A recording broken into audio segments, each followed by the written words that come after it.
Hello, everyone. Now we've got something of a holiday classic. The 1944 movie, I'll Be Seeing You, starring Ginger Rogers, Joseph Cotten, and Shirley Temple. Now, Mary Marshall, as played by Ginger Rogers, has been in prison for 3 years, but for good behavior, she's been given a 10-day vacation, which she uses to visit her Uncle Henry, Tom Tully, and her Aunt Sarah Marshall, Sprain Byington, in Pine Hill. On the train ride there, she meets soldier Zachary Morgan, Joseph Cotten, who has been released from the hospital in an attempt to allow him a chance to readjust after a war wound left him shell-shocked. Now, when he finds out that she is going to Pine Hill, he decides to get off there as well. He stays at the local YMCA and tries to see Mary later. He is invited to dinner with the Marshall family, who make him feel welcome. Mary and Zach start spending a lot of time together as she slowly learns about his troubles. However, she keeps her past a secret, particularly on the advice of her aunt and uncle. Now, on New Year's Eve, Zach invites everyone to a big party at the YMCA, where he starts to show how much he has improved. However, Mary is worried that he plans to propose, and she tries to avoid the question. But how long can it last? Now, I'll Be Seeing You was produced by David O. Selznick as one of his first projects with his then-new Vanguard Films production company. It ended up being one of the early movies trying to start dealing with whatever potential after effects of World War II, with Joseph Cotten Zachary suffering from PTSD and trying to figure out how to fit in.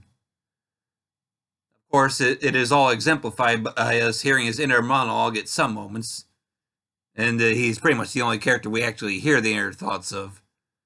But Ginger's Mary, on the other hand, is struggling with her own problems, especially considering her imprisonment is one that would anger many today in the light of the Me Too movement.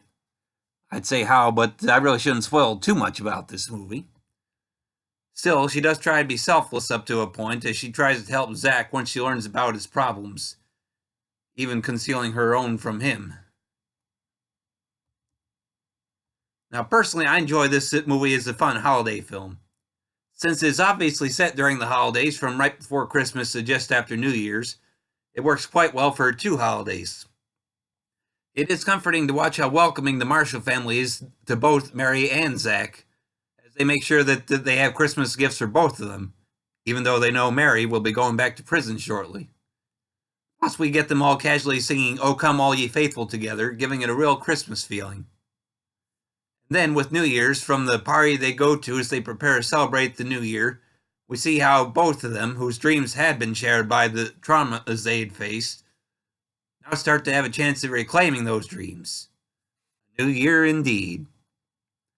Overall, I just can't begin to say how much I enjoy this movie. From the holiday spirit to the performances of both leads, I can't help but enjoy watching this movie every now and again. Sure, Shirley Temple, who plays Mary's cousin Barbara, struggles a little in her last scene with her, but honestly, it's not bad enough for me to turn off the movie. Overall, I would easily recommend this film either for holiday viewing or, quite frankly, any time of the year. The movie is available on Blu-ray and DVD from Kino Lorber and is 1 hour and 25 minutes in length. Well, that's all I have to say on this one, everybody. Thanks for listening, and I hope you'll keep coming back for more.